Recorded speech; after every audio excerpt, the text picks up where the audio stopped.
Welcome back to The Explainer. I am so glad you're joining us today because we're actually stepping away from our usual data sets and historical deep dives for a minute.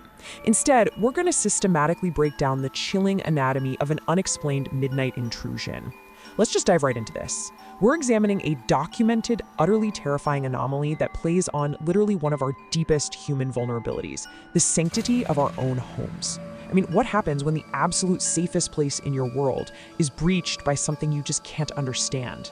We're going to reconstruct the exact timeline and the psychological environment of this event. So brace yourself, because we are looking at a scenario that is as dark as it is completely inexplicable. Just imagine hearing your mom call your name while she's not even home. I really want you to place yourself directly in this deeply unsettling, impossible scenario for a second. Look, from the time we're infants, we are biologically hardwired to respond to the sound of our mother's voice, right? It's our ultimate acoustic signal for safety, comfort, and guidance. But what happens when that exact biological trigger is hijacked? What happens when the voice of safety becomes the literal lure for a trap? It's the ultimate cognitive dissonance, and it is exactly what we're exploring today. So let's establish the environment, because the atmosphere is absolutely critical to understanding how isolating this event really was. The setting is Savannah, Georgia. The year is 2018. Our subject is a 14-year-old girl, and she has been left completely home alone during a violent, chaotic thunderstorm. Think about the sensory details of that setting for a moment. The house is pitch dark, the power might be flickering, and you've got this deafening sound of thunder and heavy rain masking all the normal, subtle creaks and groans of an empty house. She is physically isolated, totally cut off by the weather, and completely dependent on her own senses in an environment where her hearing is already compromised by the storm. This timeline brilliantly illustrates how quickly normalcy just completely evaporates. A crisis rarely gives you a warning, it simply arrives. Point 1, you've got this violent thunderstorm raging through the night, which establishes our baseline of tension. Then, point 2, at exactly 2:11 a.m., the inciting incident happens, the voice downstairs. And point 3, shortly after, the terrifying confirmation via a text message. We're going to break down these last 2 points in detail, but I really want you to notice the compression of time here. This entire descent from a quiet, albeit stormy night into a full-blown nightmare happened in a matter of mere minutes. It happens at exactly 2:11 in the morning, cutting right through the sound of the rain, echoing up from the pitch black of the lower floor. The 14-year-old girl clearly hears her mother's voice. And the command was clear. "Honey, come downstairs." It wasn't some muffled shout or a vague noise that she could just write off as the wind. It was distinct. It was maternal. It was a direct command disguised as a comforting invitation. In literally any normal circumstance, the instinctual reaction would be to just get out of bed, walk out the door, and head downstairs to find your mom. But right away, there was one massive, terrifying problem.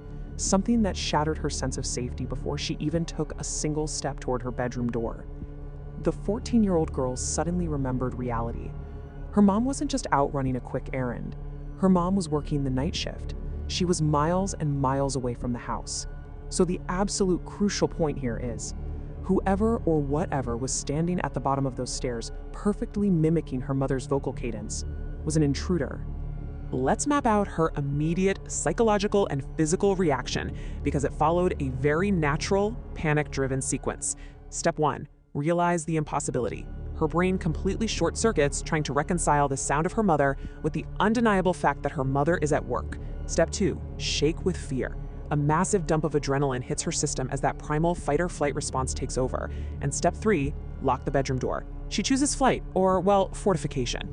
She doesn't call out, she doesn't go investigate, she takes the only physical action available to isolate herself from whatever the heck is downstairs. She throws the deadbolt on her bedroom door, creating a single thin wooden barrier between herself and the unknown.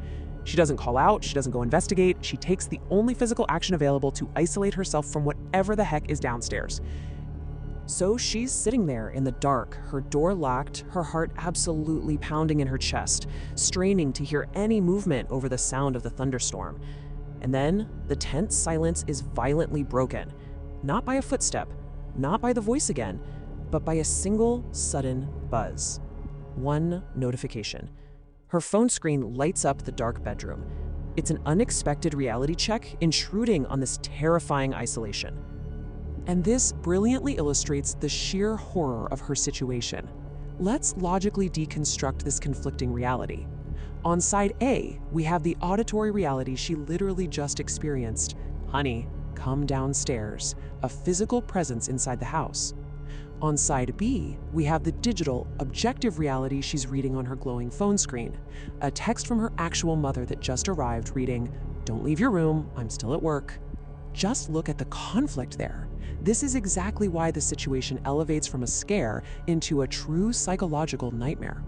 The text message validates her worst fear. It confirms that her memory was correct, the house is absolutely supposed to be empty, and the voice downstairs is a deliberate, calculated deception. We are now at the absolute climax of this encounter. The phone screen dims. The room plunges back into darkness. She is completely frozen in fear, processing the horrific implications of her mother's text message. And as the reality of that deception washes over her, her eyes slowly lift from the phone and lock onto the door. That locked wooden door. It's the only barrier separating her from the hallway. And the hallway is exactly where the entity has been waiting. Because the voice was no longer downstairs. The illusion of distance was completely gone. The exact same voice, still perfectly mimicking her mother, was now right there, whispering directly outside her locked bedroom door. And the whisper through the door was terrifyingly specific. Then who was calling you? This is the ultimate terrifying twist. The mimic didn't just repeat its previous line. It asked a question that proved it was fully aware she had just received a text message. It knew the game was up, and it was literally taunting her. The intelligence behind that whisper is what makes this truly, truly horrifying. And then the hallway went completely silent. After that whisper, there was no sound of retreating footsteps. There was no sound of the front door opening or closing. There was just a deafening, horrific, negative space. You know, sometimes in an explainer like this, it's not the data or the noise that tells the story, it's the total absence of it. That silence meant the entity hadn't left, it was simply waiting.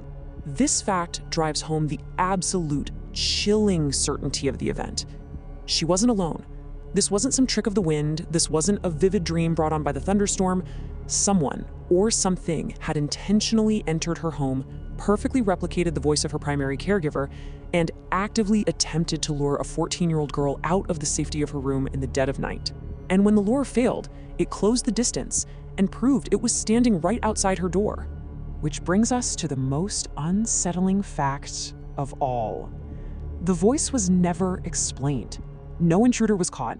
No logical explanation was ever found for how someone perfectly mimicked her mother's voice or how they knew the exact millisecond she received that text message. It just remains a permanent mystery. As we wrap up this explainer, I want to leave you with a provocative thought. We rely on logic, on locks, and on the familiarity of the people we love to keep us safe. But what would you do tonight if you were home alone and the only thing standing between you and the completely unexplained was a locked bedroom door? Thank you so much for joining me for this explainer. Stay curious, and please, stay safe.